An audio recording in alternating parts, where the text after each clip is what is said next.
सबसे पहले प्रिवेंशन समझते हैं। अब ठीक है। सबसे पहले समझते हैं कि प्रिवेंशन क्या होता है।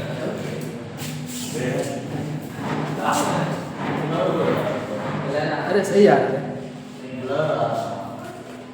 हाँ सही आ रहा है। ठीक है, पहले प्रिवेंशन समझ लेते हैं। प्रिवेंशन मतलब होता है कोई भी बीमारी हो रही है तो उससे बचाना, या फिर नहीं हो रही है उससे पहले हम उस चीज को बचा लें। चाहे लंग कैंसर हो, सिगरेट पीने से या अल्कोहल कंज्यूम करने से क्या होगा, हमें लंग कैंसर होने के चांसेस है। हम उसको पहले से ही हेल्थ एजुकेशन दे देंगे। आप लोग कोई भी सिगरेट ना पियो, स्मोकिंग ना करो, इस सब से क्या होगा कि वो पहले बच जाएगा। हम उसको भी बचाए रहे, लंग कैंसर से उसको बचाए रहे, लेकिन वो होने से हम पहले बचा रहे हैं, या फिर उसके बाद में जो हम बचा रहे हैं उसमें भी वो प्रिवेंशन ही होता है। ये जो लेवल ऑफ प्रिवेंशन होता है ये 4 लेवल में होता है। पहला होता है प्राइमोरियल, इसके बाद होता है प्राइमरी, फिर सेकेंडरी और फिर टर्शियरी। सेम वही चीज था, लेकिन इसमें एक स्टेप बढ़ता है प्राइमोरियल। इसमें क्या है, प्राइमोरियल में जो चीज सेम हम पढ़ रहे थे वही होगा, बस प्राइमोरियल में हम ये करेंगे इसमें हम कोई भी चीज बीमारी होने से पहले उसको जो बचा रहे हैं। जो एग्जांपल हम अभी दिए हैं लंग कैंसर, ठीक है, ठीक है। डेफिनेशन का नहीं लिखो, डेफिनेशन सीधे लेवल पे लिखो।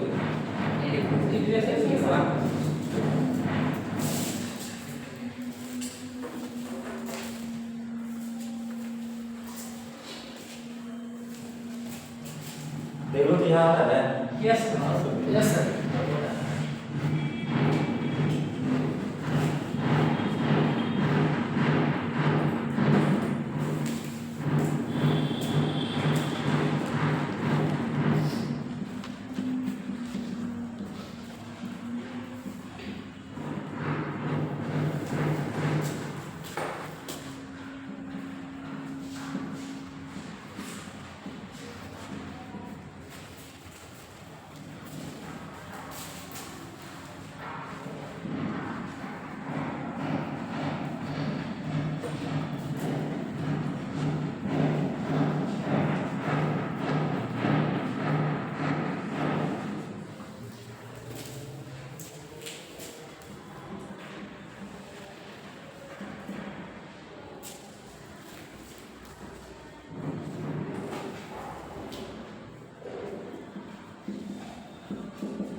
जो चीज हम बताए थे वही चीजें लिखा हुआ है। Prevention means the measure taken to avoid, जो डिजीज होने वाले हैं या डिजीज जो हो गया है उसको अवॉइड करना ट्रीटमेंट के जरिए, और रिड्यूस इम्पैक्ट, इसका जो भी डिजीज का जो भी इम्पैक्ट पड़ा है, जिससे उसका हेल्थ में खराबी आया है, वो सही से चल फिर नहीं सकता, उसको वीकनेस आया है, वो क्या है उसका डिजीज का इम्पैक्ट पड़ रहा है उसके ऊपर, उसको क्या करना, कम करना। रिड्यूस मतलब कम करना। और प्रिवेंट कॉम्प्लिकेशन बिफोर और आफ्टर इट अकर, जो बीमारी पहले है मतलब पहले जो होने वाली है या फिर बाद में जो होने वाली है, दोनों का कॉम्प्लिकेशन से क्या करेंगे, उसको हम रिप्रेजेंट करेंगे। ठीक, अब इसके लेवल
ये 4 लेवल का मतलब पहला आता है प्राइमरी लेवल, मतलब जो बीमारियां नहीं हुई है हम उसको क्योर करेंगे।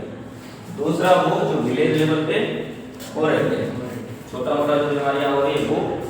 सेकेंडरी लेवल पे उसी का ठीक जो यहाँ इलाज नहीं संभव हो पाया उसी को रेफरल जो किया गया है वो सेकेंडरी लेवल पे, और टर्सरी लेवल पे हाई लेवल या फिर एडवांस लेवल पे जो भी ट्रीटमेंट प्रोवाइड होगा वो कहा जाएगा टर्सरी लेवल। हम एक एक करके देखते हैं। डालो प्राइमरी लेवल ऑफ कैंसर,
धंधे करना जानते हो, नहीं पावर है आपके पास, आधे से ज़्यादा चीज़ें समझ जाओगे, बस थोड़ी बहुत दिक्कत आएगी, बाकी सब तो समझ जाओगे। देख लिया?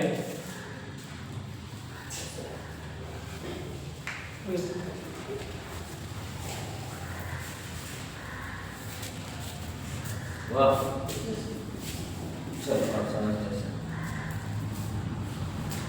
It is the prevention of emergency, मतलब जो भी आपातकालीन समस्या आ रही है वो अचानक से आया, कोई भी चीज़ का सिम्टम्स आता है, कोई भी बीमारी हो तो पहले सिम्टम्स शो करता है, फीवर आना, अचानक से स्वेटिंग होना, ये सब क्या है कि एक रिस्क फैक्टर है, हमें कोई ना कोई बीमारियाँ होने वाली।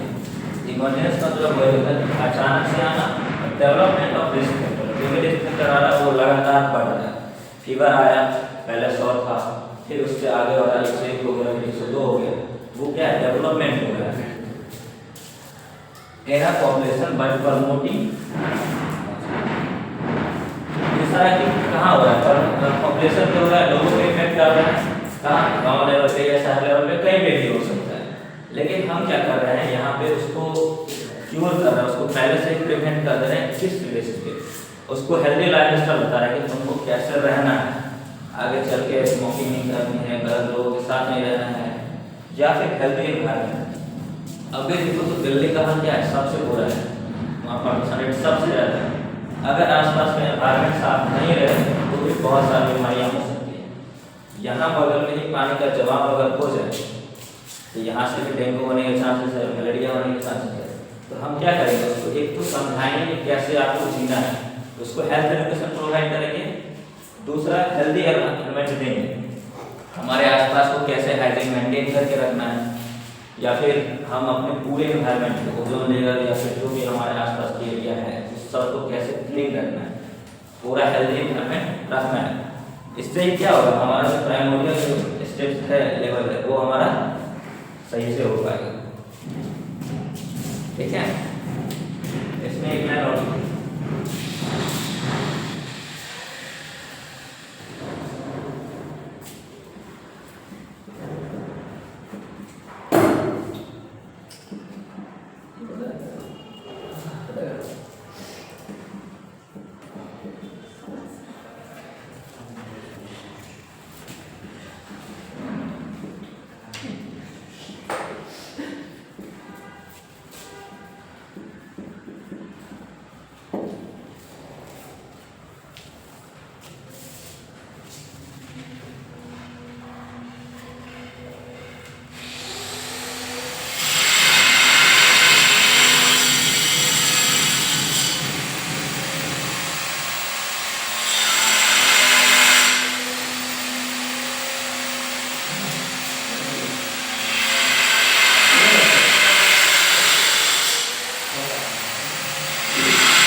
प्राइमोरियल लेवल ऑफ प्रिवेंशन अगर हम किसी को दे रहे हैं तो क्या होगा, रिस्क फैक्टर डेवलप होने से पहले, स्टार्ट अगर होने से पहले क्या हो रहा है, प्रिवेंट हो जा रहा है।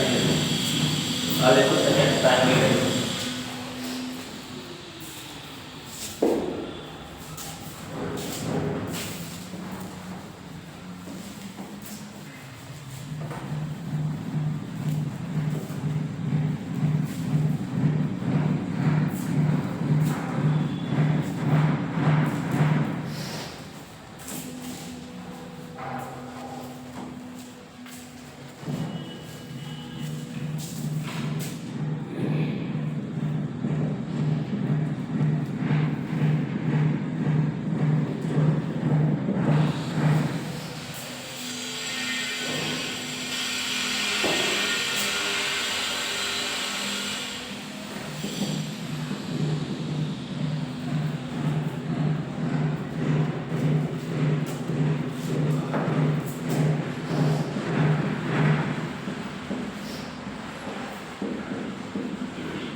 या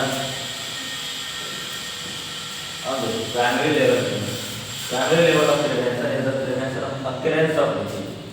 अक्यूरेंस मतलब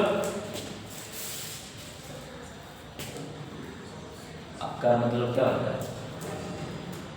होना, डिजीज का होना उसको होता है अक्यूरेंस ऑफ डिजीज, मतलब डिजीज हो रहा है उसको हम कब कंट्रोल करेंगे?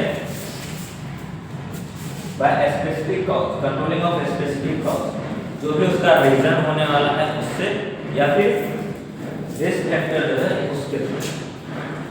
अब देखो कि बच्चा जन्म लेते ही उसको बीसीजी का इंजेक्शन पड़ता है, हेपेटाइटिस का पड़ता है, किसी को पोलियो रहता नहीं है लेकिन फिर भी आपके लोगों को पिला के चल जाता है, जिंदगी के लिए दो पिला के चल जाता है। वो सारा चीज क्या है? प्राइमरी लेवल ऑफ प्रिवेंशन है कि हाँ हमको पता है उसके पिछले जेनेटिक रीजंस की वजह से हो सकता है कि कोई जेनेटिक डिजीज हो जो उसके बच्चे में भी आ सकती है। उस सब को प्रिवेंट करने के लिए कौन सा लेवल होता है? Primary level.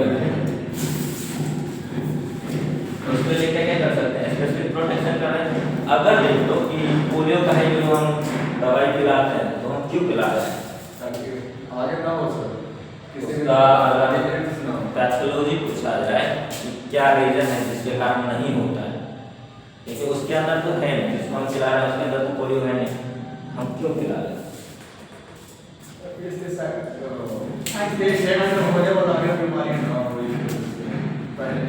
कैसे नहीं होगा? दवाई पिलाने से वो पूछा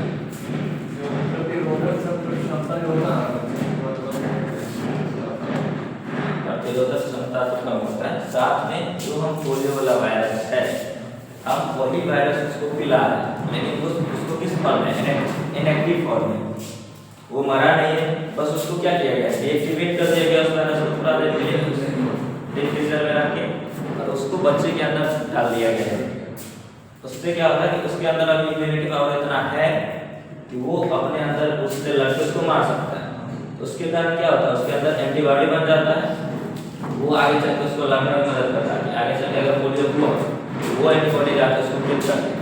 ठीक है, ये प्राइमरी लेवल ये है। इसका एग्जांपल इम्यूनाइजेशन सब उसका नहीं ना लिखे थे प्राइमोडियल का जगह खाली है।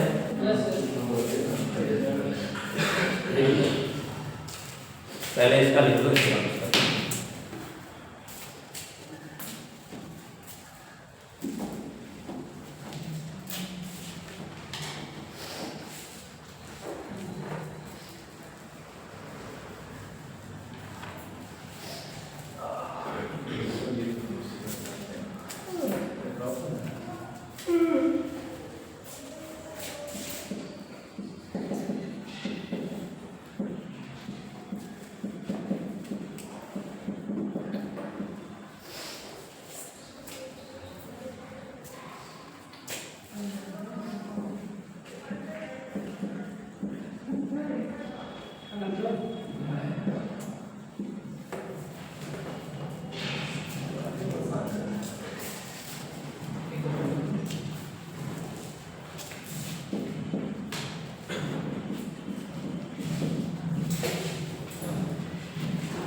इम्यूनाइजेशन तो समझ में आ गया होगा कैसे कर रहा है primary level of prevention.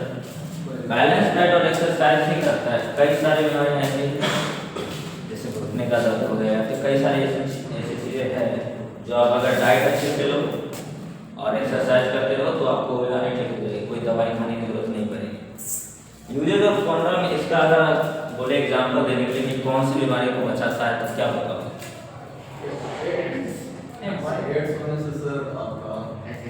Chances है कि हो सकता है या HIV हो सकता है, तो हम पहले से अगर यूज करें यूज ऑफ कॉन्डोम का तो नहीं होगा। यही प्राइमरी लेवल ऑफ प्रिवेंशन में आता है। तो उसका एग्जाम्पल लिख लो कैसे प्राइमरी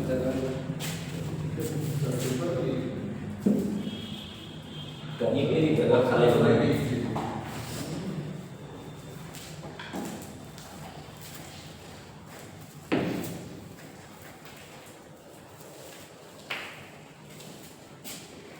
बस दो ही लिखना ही है तो उसमें लिख लेना है।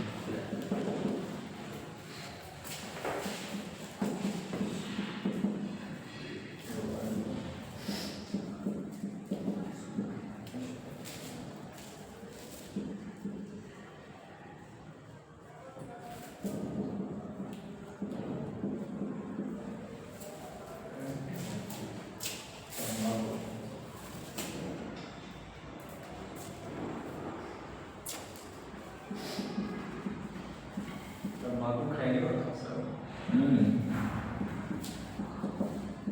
आते हैं ना वो नहीं सर। खाते तो नहीं, बस सोच रहा था ट्राई करके।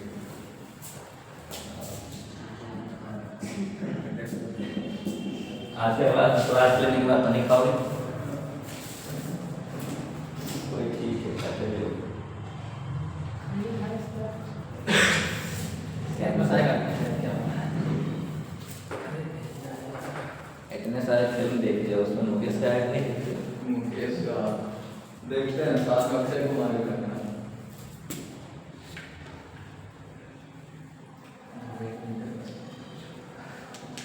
तो स्मोकिंग के बारे में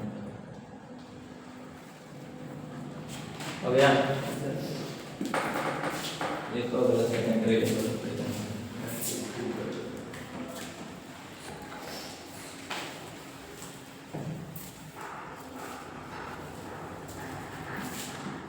धीरे धीरे बढ़ रहा है सर स्मोकिंग।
देखो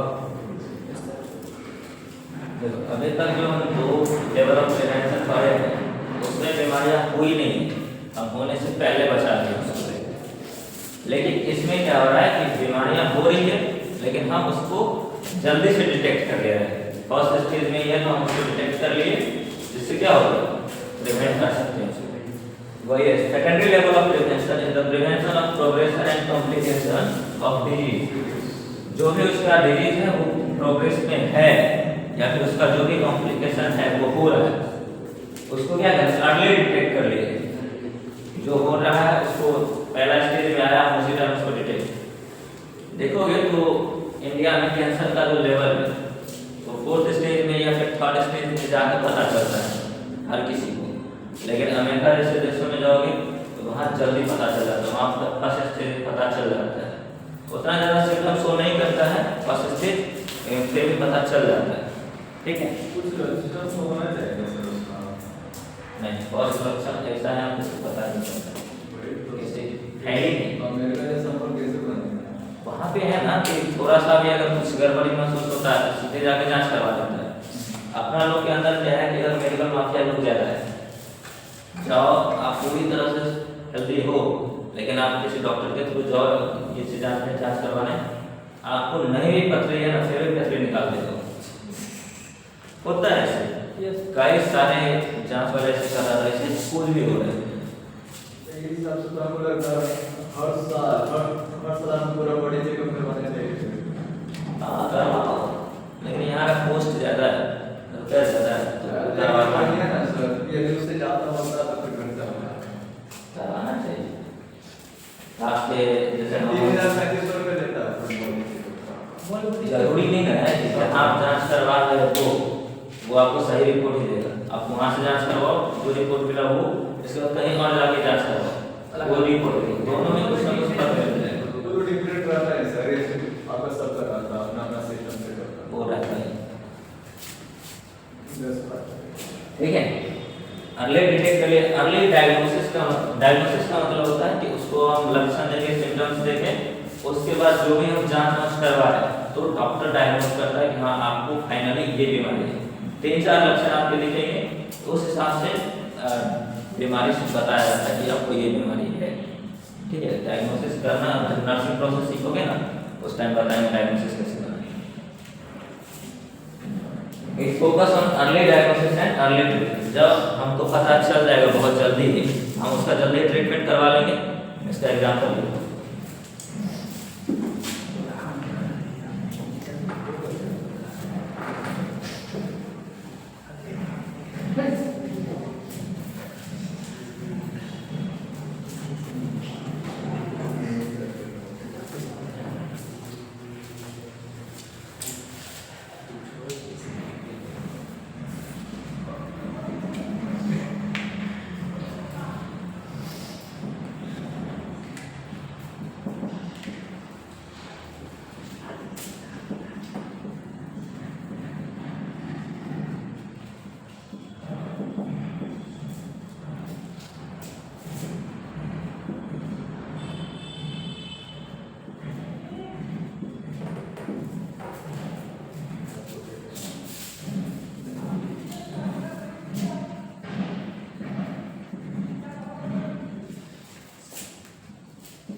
चलो समझते हैं। Screening of hypertension and diabetes. Diabetes और हाइपरटेंशन जो है, हाइपरटेंशन मतलब जब भी जांच करवाने जाते हो तो वहाँ पे कहते हैं कि आपका बीपी बढ़ा हुआ है, बहुत सारे लोग, तो वो स्क्रीनिंग मतलब होता है देखना कि अगर हाइपरटेंशन बढ़ गया है, हाइपरटेंशन हो गया या फिर डायबिटीज हो गया, उसका स्क्रीनिंग करना। मैमोग्राफी फॉर ब्रेस्ट कैंसर, ये लड़कियों में होता है ब्रेस्ट कैंसर, उसके लिए एक जांच आता है मैमोग्राफी। अगर पता कर लिया कि मैमोग्राफी हो गया तो उसका पता चल जाएगा ब्रेस्ट कैंसर है, वो अर्ली स्टेज में अगर डिटेक्ट हो गया तो अच्छी बात है, तो आराम से ट्रीटमेंट हो सकता है। Early treatment of detected disease, अगर प्रिवेंशन पड़ जाता है कि हाँ सेकेंडरी लेवल ऑफ प्रिवेंशन करना है, हमको बीमारी का पता चल गया लेकिन हम अगर उसका इलाज नहीं कर रहे हैं तो क्या वो सेकेंडरी लेवल ऑफ प्रिवेंशन में आएगा? कैसे आएगा? वो कराया ही नहीं ना।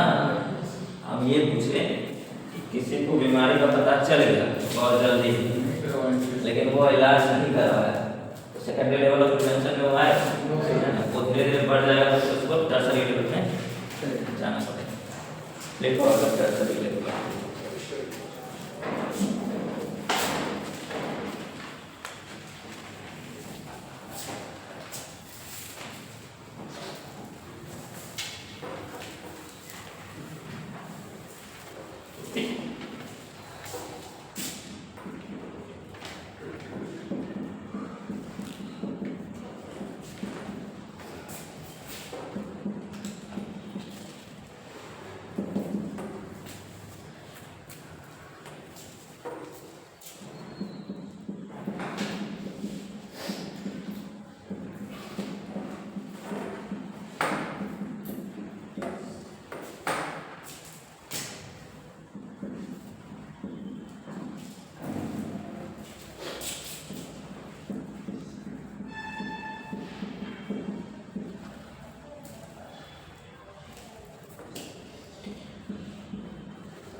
बढ़ावा आप लिखने का है, ऐसे एग्जाम में नहीं पाओगे आप।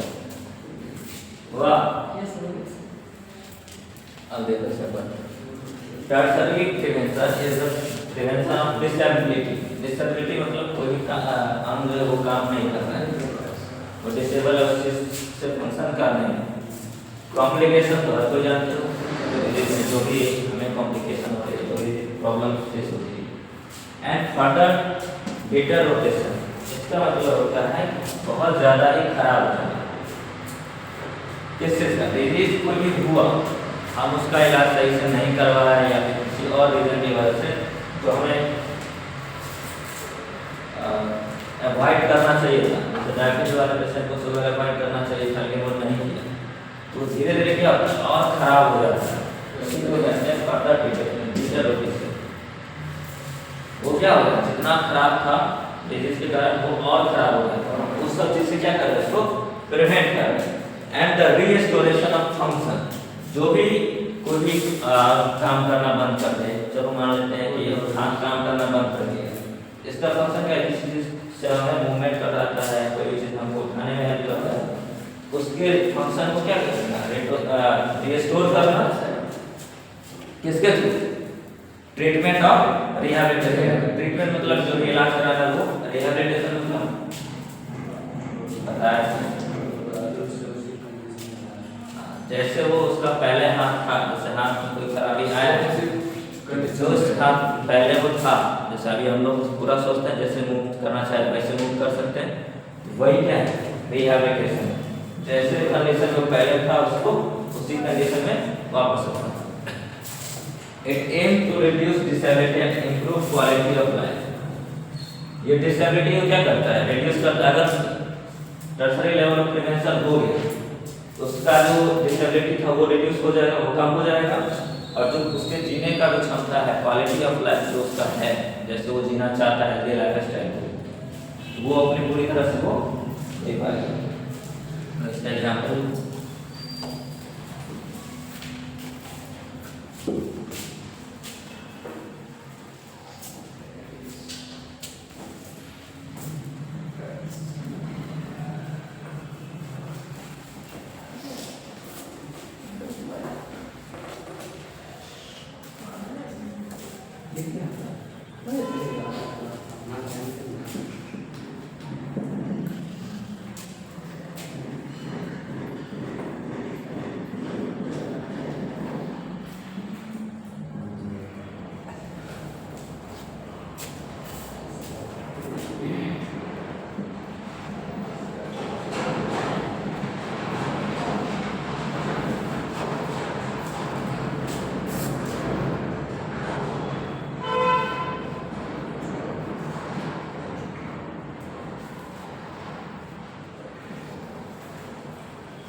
फिजियोथेरेपी का नाम सुने? Yes sir. क्या है? सर होता है क्या, जैसे किसी ऑर्गन काम नहीं कर रहा सर, तो फिजियोथेरेपी लेकर धीरे धीरे उस चीज को रिकवर कर सकता है। एक तरह से मानसिक उसको मानसिक किया जाता है।